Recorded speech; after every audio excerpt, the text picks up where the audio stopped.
Çin olacak, başka bir şey olmaz zaten. Tabii Kütahya'nın çevresi mecburi bana bakacaksın. Vazoyu, simgesi Kütahya'mızı. İnsanlığı ne diyeyim yani. Bizim insanlarımız pek iyi değil de. Ben kendim zaten Eskişehirliyim ama ben burada duruyorum yani.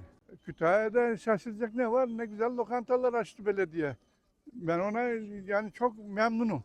Öbürküler taş alıyor, taş söküyor, onu yapıyor, bunu yapıyor. Bak ne güzel 2 tane lokanta açtı. Yemekler için bitirim yani. Çay ocakları, her şey iyi. Mükemmel. Ben de yabancıyım. Hiçbir şey şaşırmadım. Şivesine, trafiğine şaşırır. Keşmekeş olan trafiğine, otopark sorununa ve çarpık yapılaşmasına. Olumlu yönleri de daha fazladır. Misafirperver oluşu, yöresel yemekleri, gezilecek kaplıcaları ve doğal güzellikleri orman. Özellikle ben Doğaniş'te gezilmeye, görülmeye değer olumlu yanları vardır. Bir o kadar da misafirperverdir Doğaniş.